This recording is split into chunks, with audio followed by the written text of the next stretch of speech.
The Draxorian Imperium had ruled the stars for millennia, an empire of warlords whose conquest stretched across half the known galaxy. Every species they encountered fell before them, some in battle, others in surrender, all in submission. Their empire was not built on diplomacy or fragile alliances, but on the brutal certainty of their own superiority. Their fleets, vast and unchallenged, darkened the skies of countless worlds, each invasion a methodical display of efficiency. Resistance, when it arose, was short-lived. High Commander Korlak the Eternal had led the Imperium's latest campaign with the same ruthless precision that had made his name a whispered terror among the stars. When the fleet arrived in soul space, he had expected the same outcome as always: swift planetary bombardment, a token military resistance, then the collapse of another primitive civilization. Humanity's defenses, though more stubborn than most, were ultimately inconsequential. Their warships, outdated, slow, and limited by their reliance on flawed organic pilots, had burned in orbit within hours. Their armies, brave but hopelessly outmatched, were crushed beneath the weight of the Imperium's war machine. Even their nuclear weapons had proven ineffective against Draxorian shielding. Earth fell, not in a prolonged campaign of attrition, but in a single, decisive strike. Cities were turned to smoldering ruins. Their remaining inhabitants gathered into labor camps, their leaders executed publicly to extinguish the last embers of defiance. Humanity had been added to the long list of conquered species, another footnote in the Imperium's unbroken record of dominance. The Draxorian warlords moved into their new territory without concern, establishing control over Earth's resources and its surviving population. Any who resisted were crushed. Korlak stood aboard the command bridge of the Eternal Wrath, his flagship looming above Earth like a harbinger of despair. The observation deck's massive viewport displayed the planet below, now a world broken and subdued. He had watched this moment countless times before, on 100 different planets, each civilization collapsing in the same predictable way. The patterns never changed. It was the nature of the strong to rule and the weak to serve. A lieutenant approached, bowing his head in respect. "High Commander, all resistance centers have been neutralized. The remaining human forces are fragmented and disorganized. The occupation proceeds without complication." Korlak gave a slow, satisfied nod. As expected, the species was determined, but like all before them, they have learned their place. The lieutenant hesitated, shifting uncomfortably. "There is the matter of concern, my lord." Korlak turned his gaze, the black ridges of his skull-like face tightening. "Concern? We have encountered irregular reports. Insignificant, perhaps, but troubling. Scattered insurgent attacks in the wastelands. A handful of warriors operating outside the expected human resistance patterns. Our patrols have been vanishing." The High Commander narrowed his eyes. "Explain." "At first, we assumed them to be remnants of the human military, desperate survivors striking in futility. But these attacks are not random acts of defiance. They are precise, surgical. Entire squads of our soldiers have been eliminated without a trace. Our outposts, even those heavily guarded, have suffered breaches. The bodies we recover show signs of close-quarters combat. Slaughter, not battle." Korlak exhaled slowly, his towering frame unmoving. A single human cell, striking from the ruins, was hardly worth his attention. The occupation was inevitable, but something about the lieutenant's tone irritated him. "How many?" The officer hesitated. "In the last 4 cycles, over 300 confirmed casualties, all without captured enemies, without survivors. The numbers were not significant in the scale of the Empire, but they were unacceptable in principle. Conquered worlds did not fight back effectively. That was the natural order. The weak struggled, but they did not win." Korlak turned back to the viewport, his voice cold. "Who leads them?" "We do not know." The officer's hesitation was almost imperceptible, but Korlak sensed it. Reports are inconsistent, but our forces whisper of a phantom, a human warrior unlike the others. Some believe him to be a rogue commander, perhaps a last survivor of their special forces. The High Commander's grip tightened against the railing. Myths. The desperate always created them. Legends of saviors who never existed. Illusions of resistance that only prolonged their inevitable submission. But something gnawed at him. 300 dead was not an anomaly. It was a campaign. His voice dropped to a dangerous whisper. Find him. Crush him. And when you do, bring his body to me. The lieutenant bowed and hurried away. Korlak remained, staring down at the conquered world below, at the ruins of a civilization that had dared to stand against the Imperium. He had seen the faces of defiant species before, the way their warriors fought in desperation, clinging to the foolish notion that one soldier, one leader, could turn the tide. They were always wrong, and yet something about this one felt different.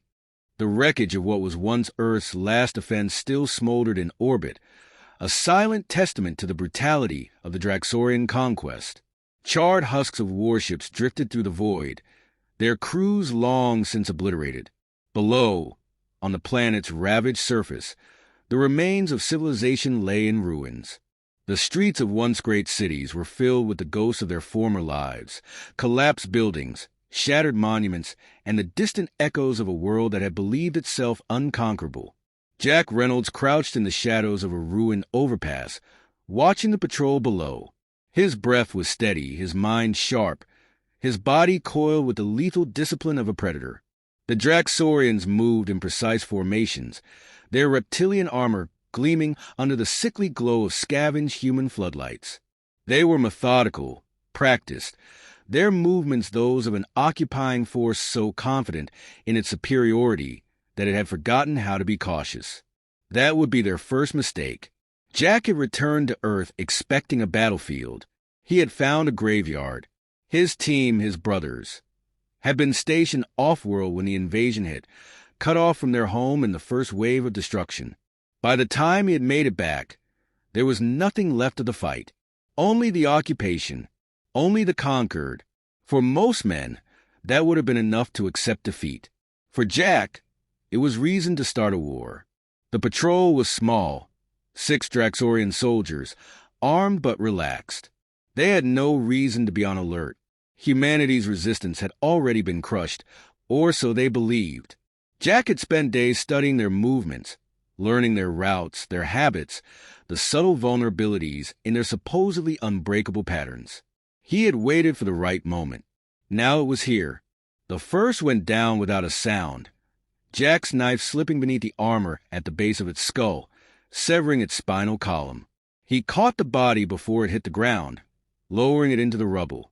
The others noticed nothing. The second and third were gone in seconds, a suppressed round punching through the base of one Draxorian's helmet, while Jack's blade opened the throat of another. The remaining 3 turned, too slow to react, their instincts dulled by years of effortless conquest. Jack moved through them like a phantom. A twist of his body evaded a plasma shot, his rifle barking twice in response, sending 2 more crumpling to the ground. The last tried to raise an alarm, claws scrambling for a comm device, but Jack was already there. His fist met the alien's throat, crushing its windpipe. A final, merciless thrust of the knife ended its struggle. 6 bodies lay in the dirt, the fight over before it had truly begun. Jack didn't waste time gloating. He stripped their gear for anything useful, scattering their weapons to make it look like an ambush rather than an execution. Let the Imperium believe there were more of him out there. Let them wonder. He slipped back into the ruins, moving with the silent precision of a man trained to kill in any environment. The city was a labyrinth of destruction, but he had long since mapped its every shadow. He passed the remains of a Draxorian checkpoint, its sentries gone, their bodies left where they had fallen days ago. The resistance had heard of him by then, whispered about the phantom striking from the dark. They had taken his first attack as a sign that something impossible had happened. A human was fighting back, and he was winning. Jack reached his safe house, an abandoned subway station buried beneath the ruins. The flickering remnants of emergency lights cast long shadows across the cracked tile floor. A small group of survivors waited for him. 3 men and 2 women, hardened by loss, their eyes hollow but filled with something that had been missing for too long. Hope. A man stepped forward, his face marked by scars and exhaustion. Cole Mercer, a former Marine, one of the few resistance fighters who had survived the initial occupation. "Was starting to think you were a ghost," he said, his voice low, testing. Jack met his gaze. "If I were a ghost, they wouldn't be finding the bodies." Mercer gave a grim smile. "You're making them nervous. First time I've seen them tighten security instead of getting lazier. They don't know how to deal with you." Jack knelt, spreading a crude map across the floor, marked with Draxorian patrol routes and supply caches. "We're going to keep it that way." His finger traced a line along the map. "They've got a supply convoy moving through Sector 12 in the morning. Heavy guard, but nothing we can't handle. If we hit them hard enough, they'll start pulling back, focusing their forces. That's when we strike the labor camps." A woman in the group, Riley Kane, a former intelligence officer, crossed her arms. "You really think we can take the camps?" Jack's eyes were cold, unwavering. "Not all of them. Not yet. But enough. We take their prisoners. We take their weapons, and we make them realize they were wrong about us." The room was silent, the weight of what he was proposing sinking in. Mercer exhaled, shaking his head with a grim chuckle. "Hell, you really believe we can win this, don't you?" Jack looked at him, not with arrogance, not with blind optimism, but with something more dangerous. Certainty. "They think they've already won," he said. "That's their mistake." Somewhere in the city, an explosion rumbled in the distance. Another act of defiance, another ember in the fire that was beginning to burn. The Imperium had conquered Earth, but it had not broken it. Not yet. The Draxorian Imperium had never known fear. For centuries, their warlords had crushed civilizations with ruthless efficiency, their rule unchallenged across the stars. Planets fell, species bowed, and resistance was a fleeting, meaningless gesture before the inevitable. Yet here, on a world that should have been pacified, fear was beginning to take root. The reports were undeniable. Supply convoys ambushed with surgical precision, patrols disappearing without a trace, officers found dead in their own command posts, their throats slit before they could sound an alarm. It wasn't a rebellion, not in the way the Imperium understood. Rebellions were chaotic, desperate. This was something else. Something cold, calculated. A single human warrior, striking from the ruins, moving unseen, leaving only bodies in his wake. Korlak the Eternal stood at the center of the Eternal Wrath's war room, watching a display of Earth's surface. Red markers flickered across the map, each one representing a lost unit, a failed operation, another squad wiped out. He had dismissed the initial reports as anomalies, but now they were too frequent, too precise to ignore. A single human? Korlak's voice was dangerously quiet. General Vraxis stood beside him, his reptilian features twisted in frustration. "Yes, our intelligence confirms it. The patterns match. It's the same individual. He isn't merely killing. He's destabilizing us." Korlak's grip tightened behind his back. "How is that possible?" Vraxis exhaled sharply, anger flaring in his yellow eyes. "He is nothing more than a desperate insect, striking out in his death throes. Give the order, and I will burn the ruins to the ground. Every settlement, every—" "No." Korlak's voice cut through the air like a blade. "Do you think I have not burned worlds before, General? That I do not know the cost of reducing a civilization to ash? No. If we raise what remains, we gain nothing but rubble. This isn't about destruction. This is about control." Vraxis hesitated, then nodded slowly. "Then what you propose?" Korlak allowed himself a slow, deliberate smile. "We bait him. Draxorian patrols were ordered to show weakness. Gaps in formations, careless supply lines, predictable movements. The idea was simple. Let the human believe he was gaining the upper hand. Let him strike where he thought the Imperium was most vulnerable. And then they would tighten the noose. Below, amidst the ruined cityscape, Jack Reynolds crouched atop a crumbling rooftop, his rifle trained on the convoy moving beneath him. He had been watching for hours, studying their movements. Something was wrong. This was a trap. Draxorian patrols weren't this sloppy. They were arrogant, yes, but not careless. And yet, today, their formation was loose, their movements inviting. They wanted him to strike. Jack exhaled slowly, steadied his aim, and pulled the trigger. The driver's skull snapped back, and the transport swerved violently before flipping onto its side. The remaining soldiers barely had time to react before Jack was among them. A knife through the throat, a silent shot to the head, a quick, brutal execution before they could sound the alarm. By the time the last one hit the ground, Jack was already moving, scanning the battlefield. The supplies were his. The mission was successful, and yet, as he looked around, unease crept in. They were watching.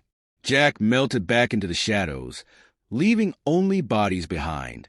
Above, aboard the Eternal Wrath, Korlak watched the scene unfold on his display. He had seen battles, resistance, slaughter. But this was something else.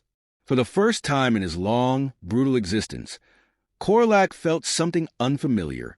Not anger, not frustration. Something colder, something closer to fear.